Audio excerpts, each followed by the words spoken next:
Quick question. What would you do if fear wasn't allowed to vote? Today, we're going to find out. Bravery isn't the absence of fear. It's the decision to move anyway. Welcome to Hunting Bravery. I'm Amy Siewe, and this show is about the moments that change us, the quiet decisions, the uncomfortable truths, and the courage it takes to step into a life that actually feels like yours. Here, we talk to people who've taken the leap, sometimes boldly, sometimes trembling, but always honestly. Because bravery doesn't always look heroic. Sometimes it looks like saying yes. Sometimes it looks like walking away. Today, we're hunting a different kind of predator, the thoughts, fears, and beliefs that keep us small.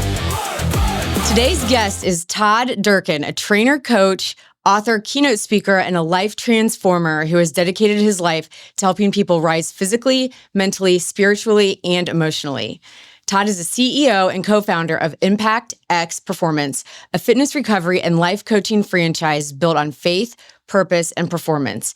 He lives by a simple but powerful mission: be the light and create impact, a philosophy that shows up in everything that he does. As the original founder of Fitness Quest 10 in San Diego, Todd has trained and coached elite athletes across the NFL, MLB, and UFC, while also working with everyday people searching for strength, clarity, and confidence. A two-time personal trainer of the year and recipient of the Jack LaLanne Award for lifetime achievement, Todd understands that true greatness isn't just built in the gym, it's forged in mindset, discipline, and belief. Todd is also the author of multiple books, host of the Todd Durkin Impact Show podcast, and creator of coaching and certification programs that have helped thousands of entrepreneurs, coaches, and leaders step into their next level of success and significance. At the heart of Todd's work is service. Through the Durkin Impact Foundation, he and his wife, Melanie, support student athletes and youth mental health and suicide prevention initiatives. Because for Todd, bravery means giving back and lifting others up. In this conversation, we explore what it means to lead with faith, energy, and intention, and how courage shows up when you commit to becoming the best version of yourself, no matter the stage in your life. So we are fired up to welcome Todd Durkin to Hunting Bravery. Woohoo! Amy, it's great to be here. Great to be here. Thank you for having me. Yes, of course. It's my pleasure and my honor. And I tell you what, Todd, you have helped so many people, so many thousands of people. You've inspired and motivated through so many different avenues, whether it's your seminars, your books, your podcasts.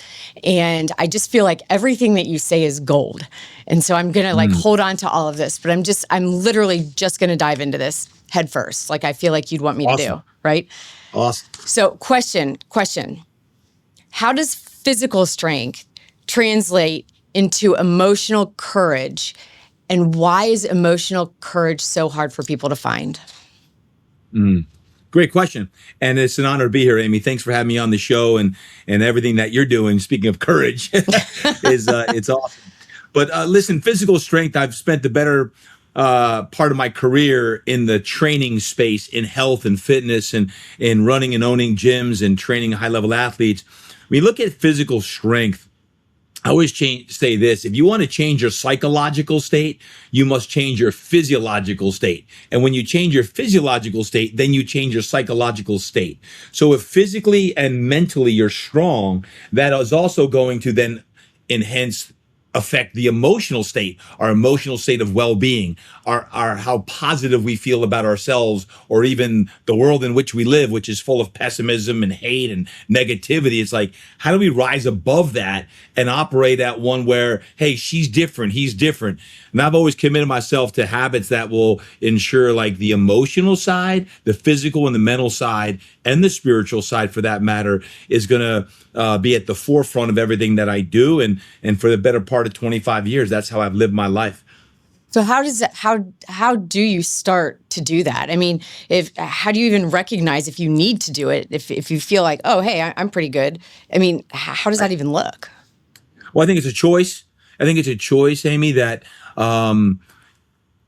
listen, I always say everyone's got something.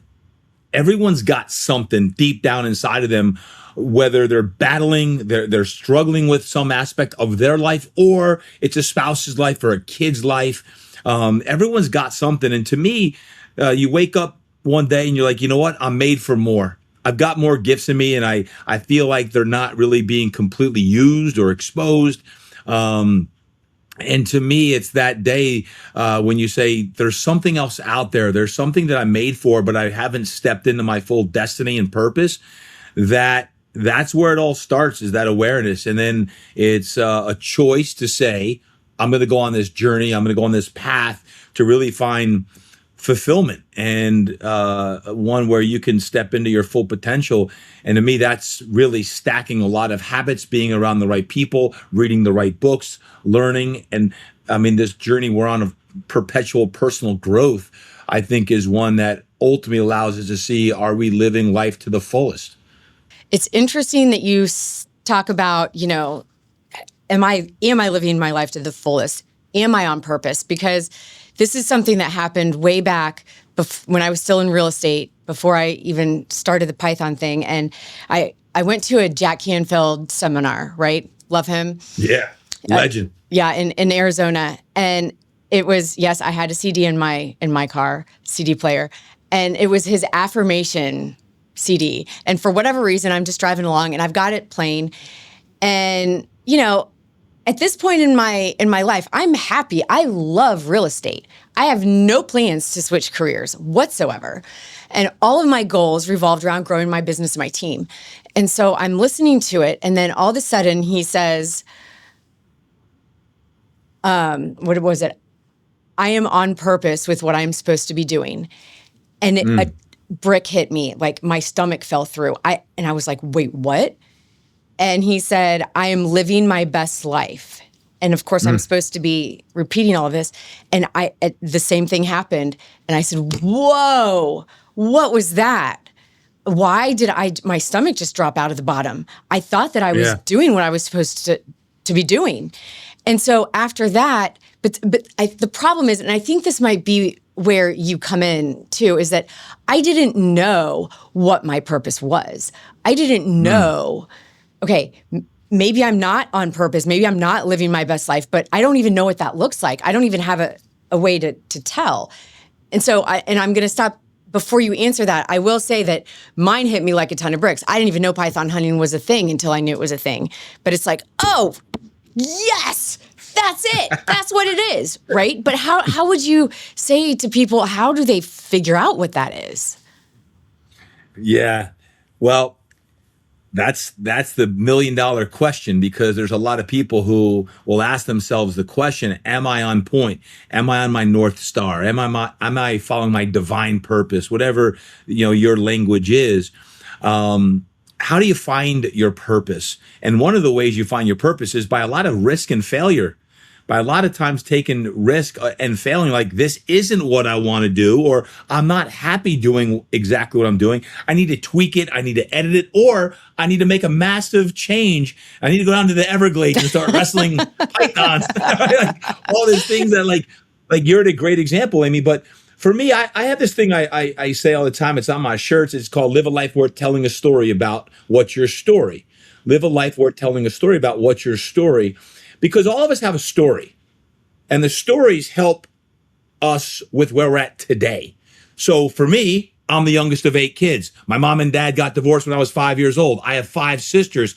All of that was important growing up because it helped my story to who I am today in my profession of like how I still think and operate. But that being said, when it comes to like your purpose, I didn't know my purpose until I made a lot of, I don't want to say mistakes, but decisions in life to try things. I said, no, I don't want to be an athletic trainer, or no, I don't want to continue to train Hollywood stars in Hollywood because I don't like LA, and I'm going to move to San Diego and open a gym. And and then life sometimes throw you curveballs. I blew up my back when I was 25 years old playing professional football. That detoured me to, that was no longer my dream or quote purpose. I had to find a new purpose, and it's through people, and it's through a lot of introspection and through listening to CDs or DVDs or streaming or podcasts today like this, that you are on a journey to go deeper and deeper on your best self. Because when you find that your purpose of today and how you live, you look back, and it often makes sense when you look back, but when you're going through it, you're like, I don't know if I can keep going. I mean, I don't know if this is really what I'm cut out for, or man, there's a lot of energy, or a lot of mistakes that have been made, or it's a lot of money. I don't know if I can make that move. I don't know if I can give this up because I'm forfeiting the salary that I'm making now, and I'm safe and I'm secure. But what if? What if I was to make this big move and go into the unknown? Only one can make that decision, but through a lot of introspection, prayer, journaling, meditation, call it whatever you want, then you can make those decisions based on what you, at the end of the day, we only get one life. And that life is designed to hopefully impact people and to step into your true full potential. I think that's really interesting too, that you say, a lot of this figuring that out has to come from failure, and yes. and not necessarily failure, but doing something that you're just like, oh, this is not what I thought it was going to be. Let's do something else.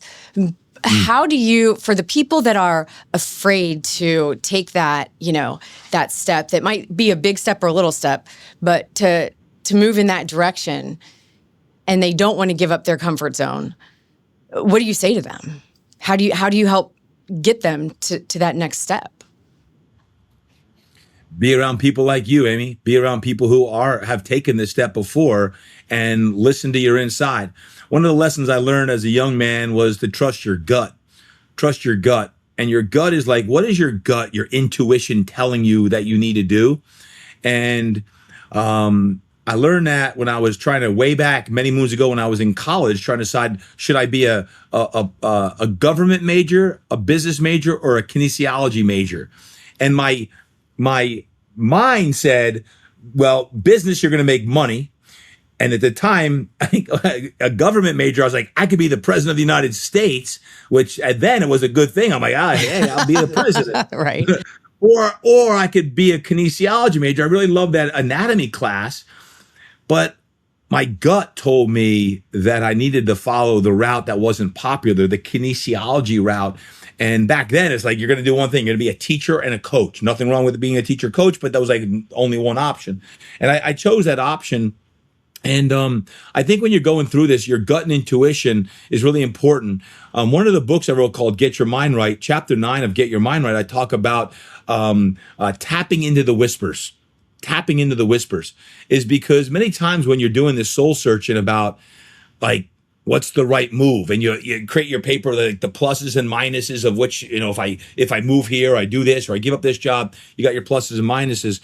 Tapping into the whispers is something that I've used now for many, many years about making big decisions. Is when you're getting quiet time, in my language, in prayer time, whether you're meditating, praying, but when I think about tapping into the whispers, what I always say is this: in prayer world, it used to be where you'd think that, oh, dear God, can you please give me direction and clarity on my direct purpose and where I'm going to end up? And all you do is talk and talk and talk. That's not really prayer. Prayer is listening. And prayer is actually listening to the whispers, because God doesn't shout, he whispers. So it's ego that shouts. Ego often says, do this because you're going to get a lot of money, or you're going to get a lot of fame, or ultimately things that could bring you down if you listen to the egos more than the whispers, because whispers are going to, again, go into your intuition, your divine smartness of that. So to me, I learned, and I wrote about this,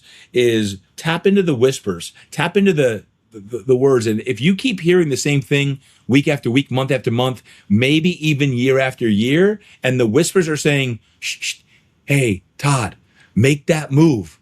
Do what I'm saying. And if you hear those whispers and you continue to write those whispers out, then that's when ultimately your whispers become so strong and the voice becomes so clear that there's no longer a choice. You must do this. It becomes almost like your mission, Amy, that what you're doing with, the Python huntress, right? Everything you're doing to help people with courage and bravery and that. It's no different for anyone else. For me, when you tap into the whispers, it's scary making big moves. It's scary. I don't care who you are. On the outside, like, oh, that's easy for you. Are you kidding me? Like, some of the moves I've made are scary, downright scary. But when they become something that is part of your mission and that you have to do, then you have to do it.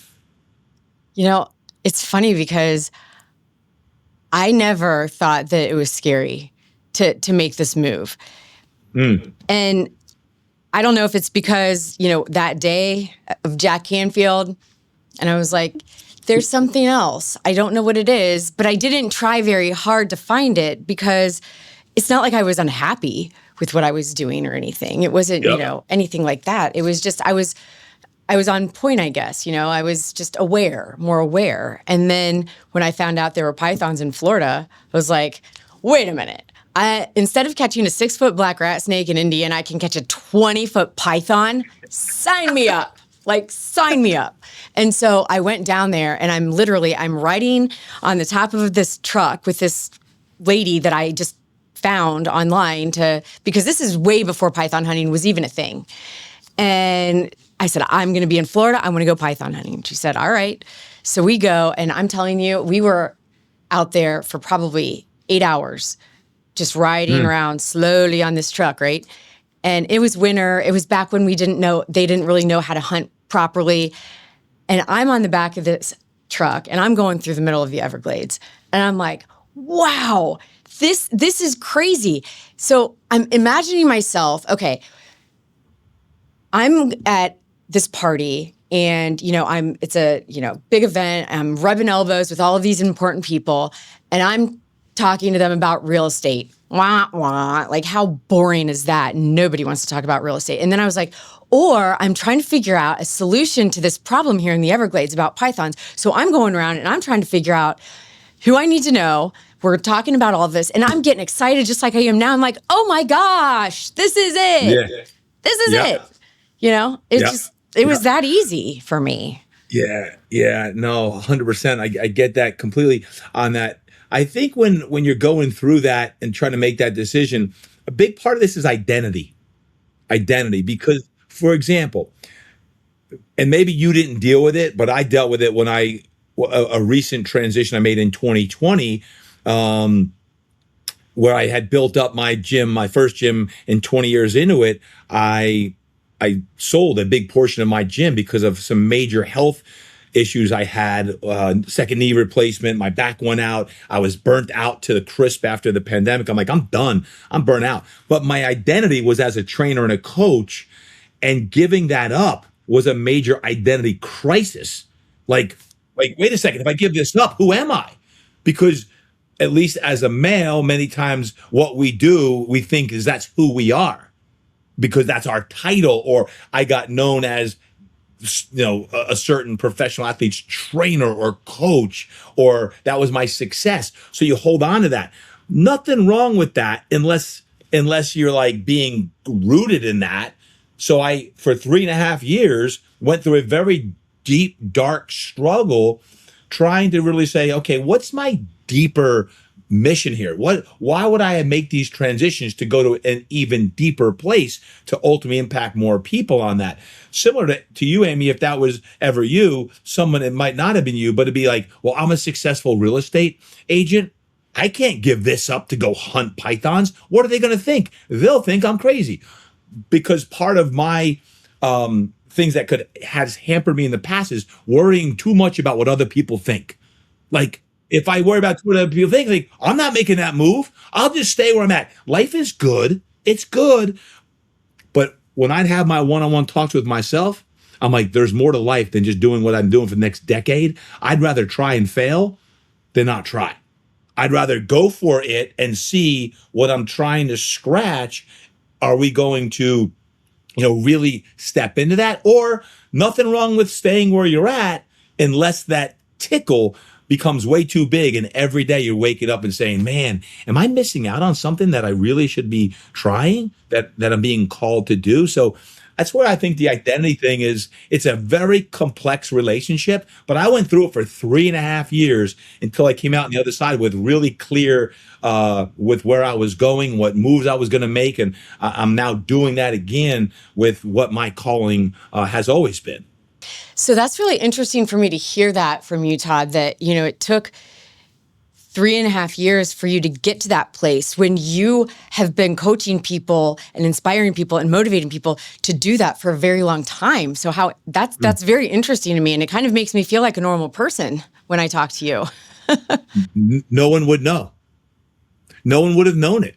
Because again, it's a lonely world sometimes when you're doing your thing and people think you're at the top and you're like, I ain't at the top. They think I'm at the top, but I feel like I'm just like halfway up the ladder. Like, I feel like I'm just kind of like getting to where I'm supposed to be. And I got a long way to go, but they're like, oh man, you've reached these pinnacles and these awards and all this stuff. And I'm like, those are awards. That's not really just who I am. So it's like, sometimes it's a lonely world. And when we have open, vulnerable conversations like this, Amy, you realize, again, everyone's got something. How do you make those big moves that ultimately you step in at the end of the day saying, you know what, I've lived my life to the fullest. And for me, as my mission has gone deeper and deeper and deeper, now I'm like, hey, I want to impact 100 million people in my lifetime through books, through podcasts, and through speaking events and everything that I do. It becomes part of like, that's my mission. And it's grown bigger. But let me tell you what, 3.5 years, it was hell. It was hell because you got to go online and do your thing. And during that time, you're like, man, you're on fire. You're changing a lot of lives. And I was, but deep down, there was like this really almost emptiness of trying to go to that next level and feeling like you're hitting the ceiling and you can't break through the ceiling, or what I often equate it to, like you're a trapeze artist and you're swinging. You hold on, but you don't want to hold on. You don't want to let go of the one rung, but you want to go to the second rung, but you don't want to let go of that first one and swing to the next one. And I'm like, I'm stuck. I got to let go completely to step into that next iteration of who I am as a man, as a father, as a husband, as a leader, as a coach. And I just acknowledge anyone who's going through that today, because you're not alone. And I think a lot of times when you're making these big moves, you're like, man, how do I be more brave? How do I be more courageous? How do I let go of this? Those are some of the most difficult decisions. But when you are real and honest with yourself and others, when I shared this stuff I have a podcast, I shared it when I was finishing up the end of it. It was the most not only aligned that I've ever been with my listenership, but there was almost like this sense of relief, like I was telling the truth, or I was almost confessing, and people were like, oh my gosh, I'm in the same boat. I used to be successful and I feel like I've lost my mojo, but now I feel like I'm getting my mojo back. But I didn't want to ever admit that I had lost my mojo, because no one wants to admit they lost their mojo, or they were in search mode and they didn't have life all figured out. And I laugh. I'm like, none of us have life figured out. We're always figuring it out. We're figuring out as we go along, and as we meet great people, and the worlds and doors keep opening up. So, it's an interesting, deep conversation, Amy. Wow, that is pretty wild. So it sounds like for you, and going through that journey, is that something that you would say is like one of the things that you had to pull courage or bravery to get through that? Man. I'm giving you the easy questions. Come on. I think it'd be more courage. Okay. And why is that? Because if I was coaching myself, and I always ask as a coach, I say, if you were coaching yourself, what would you tell yourself you need to do? Is looking back, and this went from 2020 to 2023 and a half, 2020, 23 and a half, is looking back. It took a lot of courage to go through some of the things I had to go through to get to where I'm at. No one would have known that. But I got to tell you, there were some really, I'll almost say, depressing times and days. And I'm like the least depressive person, but I was, in many ways, I had very depressing moments or thoughts of like, I felt like the world was against me. And while I didn't go out and say that, I felt like I was in a boxing match or a UFC match and getting just knocked around. And when you're going through it, it's one thing to say it on a podcast, like we're just talking, but when you're going through it for months and months or years and years, that gets really fatiguing physically. So when you talk about earlier on, like physically, I start getting every 3 months, my blood work checked. I'm like, holy sheesh, I am messed up. Like I all of a sudden I'm looking at my numbers. I'm like, I'm a healthy guy. I'm a coach. I'm a fitness guy. I work out. but I was jacked up because again, stress and all the things that you're going through when you're physically in pain. It takes a lot of energy and healing when you're in pain on the body. So I got very, very specific with my numbers and how I was taking care of myself, and a lot of the, quote, longevity, or, you look at some of the, things that you can do. I was studying this like mad, just trying to take care of my own health because I felt like garbage. And here I am, I'm taking care of some of the world's best athletes. And I'm like, man, I got to take care of myself. Otherwise, I'm going to die. Like literally, I'm going to die. Well, yeah. Number one comes first. If you're not good, you can't help other people. Preach. Yep. Wow. So I'm going to kind of go back. The book, Get Your Mind Right. Yep. I'm going to kind of make this a little lighter, but it was interesting because I'm reading that and I was thinking, okay, what do I need to get my mind right about? I'm not afraid to jump into the swamp with these pythons. Like, I'm not afraid to, do all this. Other people think that it's scary. I don't.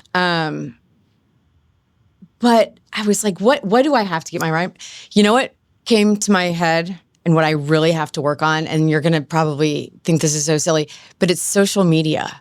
And it's the social media aspect that I go on there. And I'm kind of such a jerk, but if I'm not catching as many pythons as I think I should be catching, I don't want to see all of my, colleagues and other people catching pythons. And I get pissed and I'm like, ugh. And then I don't even want to look at it because I don't want to feel like I'm missing out or I'm not the best or something like that. It's so bad. So that's what I'm dealing with. I'm going to hold you accountable because you're telling me you're willing to jump into a swamp with alligators and pythons and you're not scared, but you're scared to do a social media post. Amy, I'm going to make sure that I am holding you accountable because I'm like, I wouldn't jump into a swamp in the Everglades if for anything. I'm like, I'm petrified of that. Now, social media, I could give two rats butts what people say or like what they think of me because I'm done with that. Like, they can hate me, they can love me, whatever. Like, I just want to put good out in the world, whatever. But what you do, I'm like, not a chance I'm going to do it. That's why I'm always intrigued. Like, I look at the social media like, oh my God, Melanie, my wife, I'm like, she's catching a python. Like, oh my, this is crazy. Right. And then you're like, oh my gosh, I'm not going to do a Instagram or Facebook or whatever. I know. So let me ask you this then, Todd. So if somebody is afraid to jump into the swamp or something like that, are you saying that they would have to be, be brave to go on a hunt with me? Don't go there, Amy. I'm going there, Todd. I'm going there. Don't go there with me. Oh, yeah. So how about this? How about you come out on a hunt with me and show everybody how brave you are? Not a chance I will do them in that thing. Not a chance. Oh, my gosh. Now you're scaring me. Wait, I have the power to do this to the almighty Todd Durkin. But here's my point again. Everyone's got something. They do. Like, people are like, oh my gosh, Amy, she's crazy. She jumps in with snakes and alligators and all this stuff. No, not a way. And then like, everyone's got something. Like, I'm not posting that. I might be judged or whatever. To me, it's facing those fears, whatever they are, how big they are, and facing them and being able to deal with them. And whether it's changing a career, starting a new career, starting over, hey, getting into a relationship or getting out of a relationship, right? Like whatever it is, like sometimes we're afraid to give up comfort or things that are good, but not really great or serving our higher power or serving us in our best interest. So to me, these are just deep, soulful questions that we ask ourselves on a daily of like, hey, how do I live my best life? How do I go for it? What do I do? And listen, I asked my pro athletes, I asked Drew Brees this one time. When you're going out into a stadium, this was like one of his last seasons. I said, you're going out into a stadium. There's 80,000 people. You're in the tunnel. I said, are you scared that you might get like killed because guys are coming to take your head off? He said, absolutely. 100%. When I'm in the tunnel and I'm realizing, oh my God, there's 11 300-pound men practically coming after me that want to take my head off. Yeah, there's a bit of fear there, but the fear is what propels me to play at my best, because when you play a little scared, when you play scared, that's actually a good thing. If I was so content and easy that life's easy, then I'm not really at my best, because I'm not being challenged to tap into that fear a little bit. I say that's actually pretty good, because sometimes when we get too cushy, too plush, we become fat cats. Things too good. Money's good, everything. Nothing wrong with being good. Matter of fact, we should enjoy those moments. But that being said, I do think there's got to be something in our lives that scares us just a little bit to step into a zone that keeps us sharp, that keeps us a 1%er, that's going to keep us really focused on the prize and not just getting so like just soft, if you will. I think that for, the high achievers, once you get to a point and you're like, okay, so this is good, and you can like take a second and be like, all right, I'm gonna sit here for a minute and just enjoy this for a hot minute. But then as a high achiever, you're like, all right, I'm over it. I need to go to the next level. I need to do something different. And I think that that's really what sets a lot of people apart, is that some people are just like, I'm good, and I'm going to just ride good for as long as I can. But 100%. Other people are like, wait a minute, this isn't good enough. 100%. No, and again, that's a mentality. That's a mindset. And there's nothing wrong with good. Sometimes good is good enough. But I do believe, and to me, it's more of a divine calling if you're being called to do even more, whatever more means. Stepping into service, stepping into a different career, stepping into a relationship, whatever you're being called to do. How do you respond to that calling? And do you respond to that calling? If that calling becomes clear enough that you must step into that, ultimately it's your responsibility to do that, right? And to say yes to that. Because again, we got one life, and it'll drive you insane if you go years and don't ever make that move that you're willing to that you want to possibly make if you don't take the action. Oh, for sure. Tell me about the lily pads. Well, I liken life like a bunch of lily pads, meaning when you reflect back on your life and how did you get to where you are today, there's all these lily pad moments that we have, and you start to connect the dots. So, in my world, okay, when I was growing up, youngest vague kids, I was the lunch ticket kid. We had no money. So my first lily pad moment was I got a scholarship to play college football. I went to William & Mary. So it was a lily pad moment. I jumped to a good school, got a great education, played football there. And then I jumped to my next lily pad. I played professionally overseas in Europe. And that was a lily pad moment. I started connecting these dots. And that one dot led to the next dot, which led to ultimately meeting a Hollywood producer, started training in Hollywood and all that. And I'm like, this isn't really my scene. I don't really like Hollywood and all that is. I love training. I love coaching. But then I felt like more like an elbow piece than I did an actual coach or trainer helping somebody. So it's like, okay, I moved to San Diego. I was there. I met my wife. And you start to like put these lily pads together, and let's say there's 10 or 20 or 30 lily pads that you've jumped to. What's the next lily pad? What's the next lily pad that we're going to jump to? What is that? Is it writing a book? Is it crafting a speech that you're going to deliver to your local community? Is it a career change, or is there a relationship that you're currently in that you might want to take to the next level? Is it your health? Like, is it your health? And you're like, you know what? I've got to amp up my health, and I'm going to get my blood work, and I am going to see, where I'm at, and what can I do to take my health from a 6 or a 7 to like an 8, 9, or even 10. So my health feels good, because I always say he or she who has their health has 1,000 dreams. He or she who doesn't has one. Get your health back. So to me, these lily pad moments are these jumping points, but to get to the jumping point often takes a lot of work and a lot of experience in that. But you look back and you reflect, like, okay, so my question would be, what's your next lily pad? What's that next thing that you're going to do that is going to help you get to ultimately where your divine uniqueness takes you? For example, right now, as we speak and do this live, I I'm going to be opening my new Impact X Performance gym in San Diego here in March of 2026, right? So depending on when people listen to this, but March 26th, that's a lily pad moment for me because that's the name of my franchise, but that's a big deal. A lot of time, energy, money is going into this, and it's going to help create the next lily pad.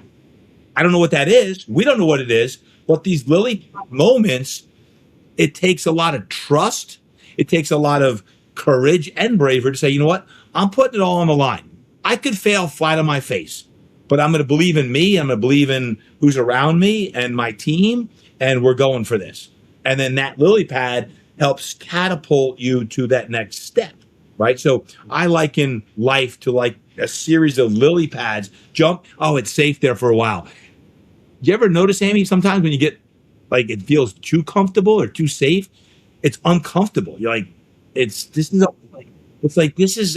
feel like I need a little bit of juice. I need something to like give me a little spice. So then you make moves that are going to help, propel you forward. So that's my lily pad analogy I like to make about life. Well, I think that's great because it really does. I mean, if you think about the lily pad, you're like, okay, it like you said, courage, bravery, you need to be able to jump. You need to have the strength to be able to jump onto that lily pad. And then you don't know, hey, is that lily pad, am I going to like clear it? Am I going to fall short? Yeah. Okay, I can swim if I miss, but hey, how many gators are swimming underneath there that are going to snag me up? I mean, you don't know. So it's a great analogy. Well, here's what I find. Amy, we don't know the future, right? But let's say for you, let's say in 6 months from now, from when this comes out and people listen, in 6 months from the time this comes out, let's just say you have this podcast, like all your guests, this thing goes off the charts and has hundreds of thousands of followers.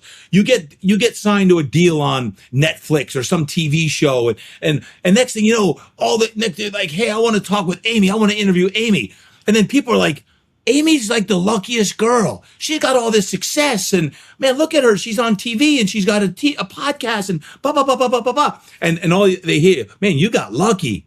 You're like, are you kidding me? I gave up a successful real estate career.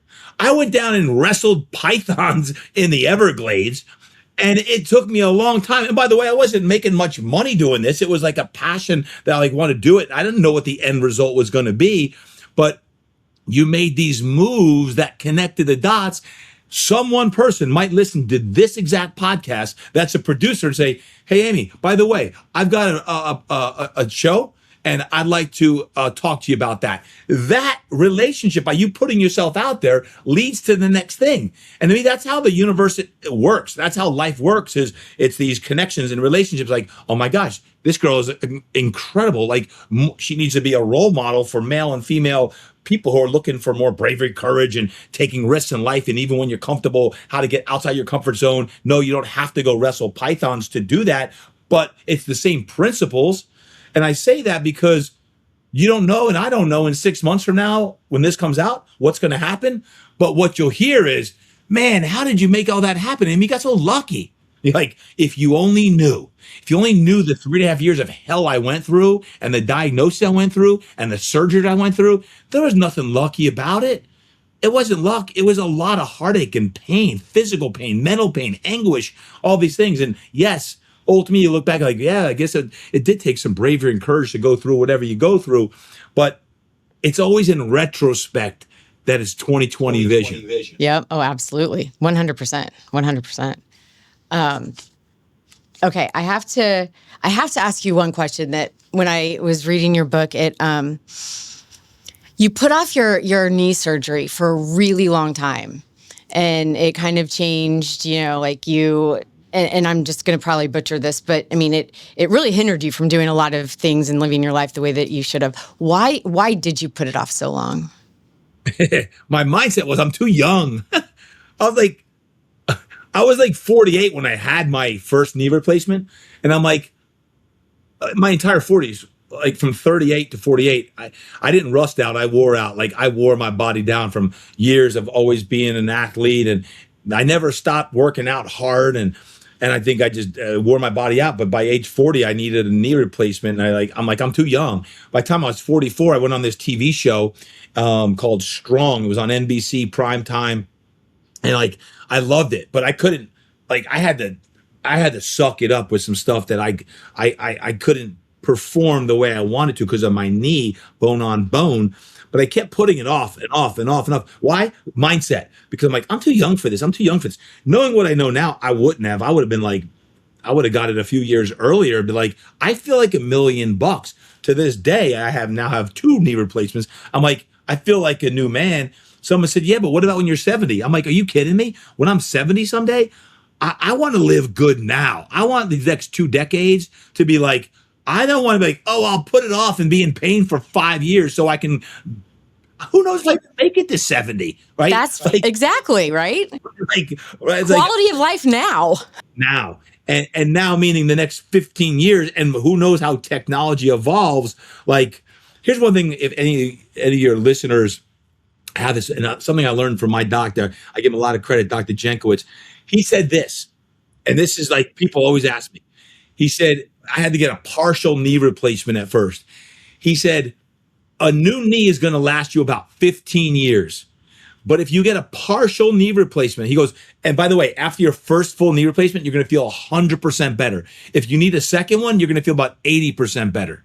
But if you get a partial knee replacement, it doesn't count as your first knee replacement.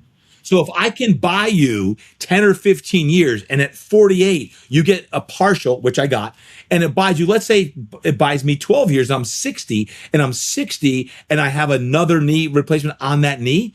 Now that is my quote, first knee replacement, which would last 10, 15 plus years and it'd be 100%. That takes me 70, 75 years old. By that point, I'm not going to be doing crazy things other than hiking mountains and jumping in the Everglades after snakes. Oh, no, I'm not really going to do that. But there's some good, like, again, going through that adversity, if you will, I learned a lot about surgeries and knees and backs. And, you know, again, I come from that background, but I invested a lot of time in my own healing and right decisions about knees and backs and everything else.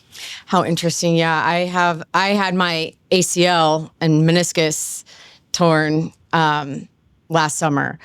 And so, and I you can appreciate this. I have to tell you this quick story of, so I tore it, which is a whole different story, but I had to wait 2 months to get the surgery because I had so many people scheduled for hunts and I had contracts with 2 TV shows that I had to be able to catch pythons. And even though I tore it, you know, I could still do things, you know, I mean, I wasn't totally, you know, incapacitated. So finally that, you know, it's the night before the surgery. Now, our hunts in the summer are night hunts. So we start at dusk and go until like 2 or 3 in the morning or something, God.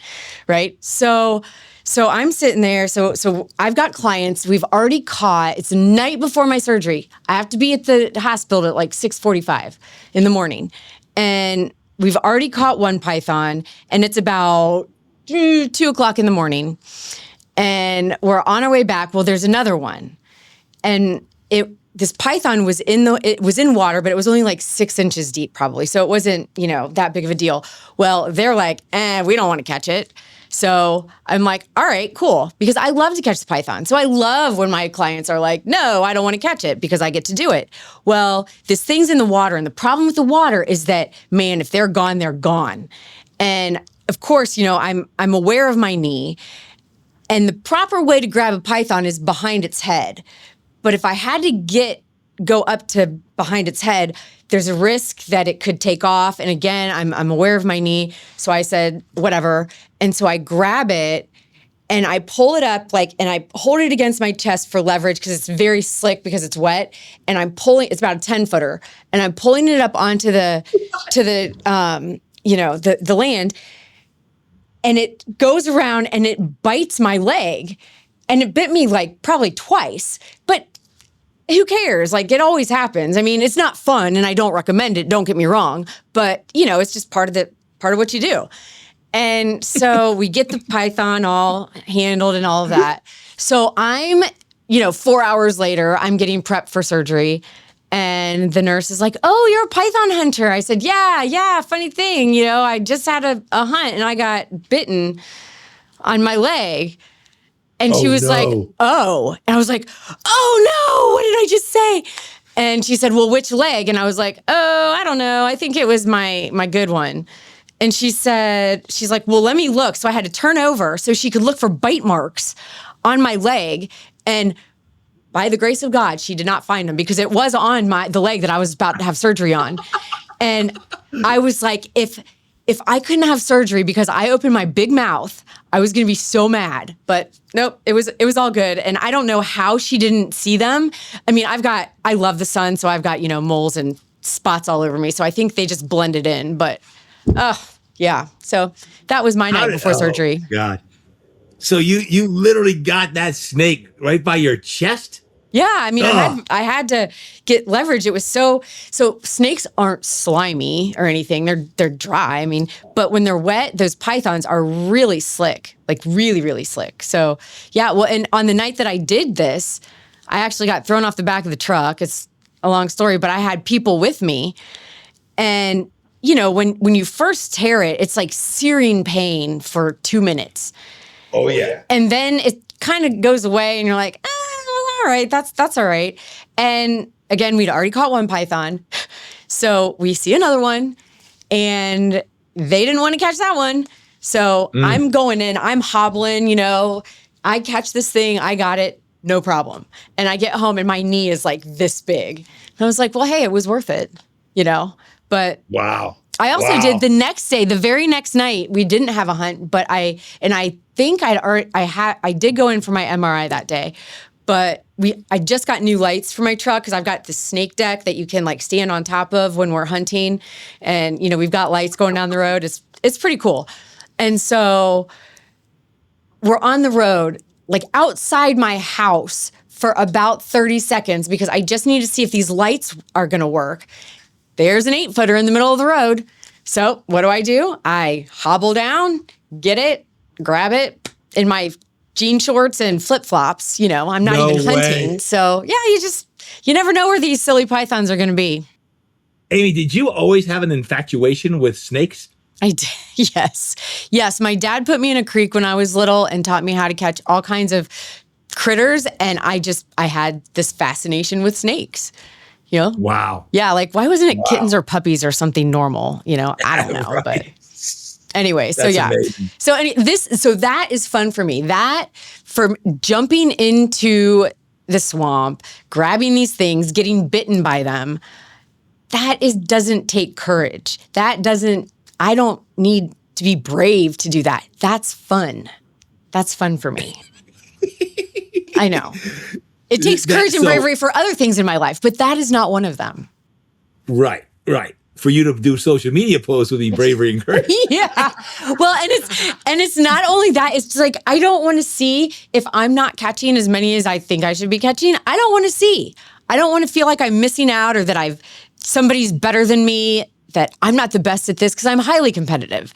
And and that's it's very petty. I know it's incredibly petty, but it's how it is. That's awesome. I applaud you for it because that's all right. Well, now I have to come up with all these awesome posts just so I can be like, hey, Todd, look, I'm not afraid. Oh. Yeah. And I'm going to comment back about, I don't know if I'm jumping into a swamp and going to be hugging some python. I really think you should. I think that you need to show all of your clients, your listeners, your fans, that even though you are deathly afraid to go into the swamp, that you will do it because you are brave and you have courage. I think I'd jump out of an airplane before I went and kissed a snake. Oh, come on. This is way safer. I won't let you get eaten. I couldn't wait. That's why I couldn't wait to meet you because I'm like, this is crazy stuff here. But again, you look at the principles. Everyone's got something, and you think about you like, no problem jumping into a swamp with gators and snakes. I'm like, who would do that? And you're like, oh yeah, no problem. I love it. Like, don't be pointing at me either. Maybe one of these days I'll be able to talk you into coming down for a hunt. Man, you better get the TV cameras ready for that one because that would be, you'd see. I don't know if I'd be afraid to be in the boat. You know what? I wouldn't even take you. You could be in the truck, on the truck. And you wouldn't even have to be down there because I have a way I swing right out whenever there's a python. You wouldn't even have to catch it if you didn't want to. I would do it. Wow. You could take the pictures at the end of the day. Like you could hold it. I'm just saying you need to think about it, or get you and all of your, pro athlete friends to all go on a python hunt with me and see who is the bravest. You'd be shocked at how babies we are. We'd be running the other way. Oh my gosh, I love it. That's a great challenge. A lot of people would pay to see that for sure.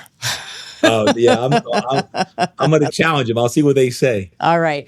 Well, Todd, thank you so much. This has been such a fun conversation that I've had with you. Is there anything else you want to add to this before we get off here? No, thank you. Thanks for having me on. I'm honored. I think the topics of what you represent, Amy, with bravery and courage and going for it. I mean, just that mentality and mindset to live out your best life is everything. And if anyone would like to connect, I am on social media. I do like to post.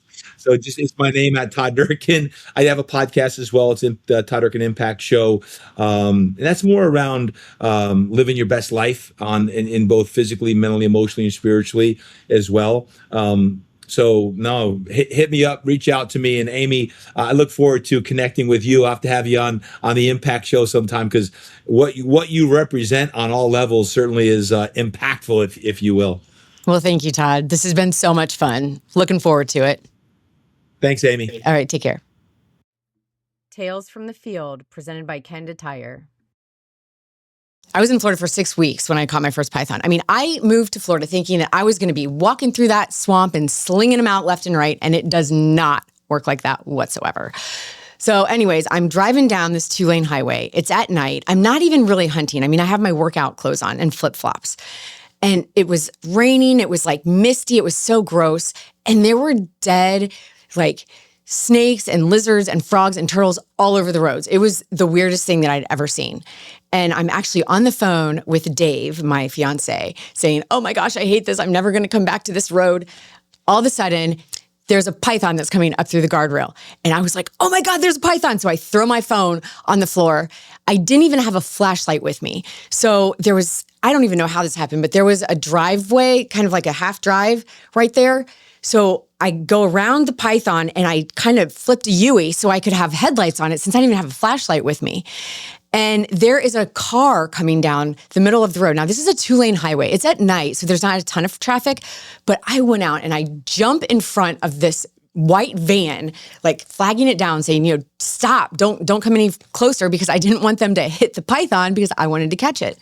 So they slow down. It's like this van full of workers or something, and they're all hanging out the window. So I go and I grab the tail, because this python's taken off. So I grab the tail and I grab it behind the head. It's a 10-foot python. And so I'm holding it up and I'm so excited. And these guys had turned around to come back, and now they're all hanging out the window cheering for me and everything, because I caught this python. But it was the coolest first solo catch that I had. And you never forget the first one. Bravery doesn't end when the episode does. If something you heard today stirred you, sit with it. Ask yourself where you've been choosing comfort over courage, and where one small, brave step might change everything. Remember, bravery isn't about being fearless. It's about being honest and moving anyway.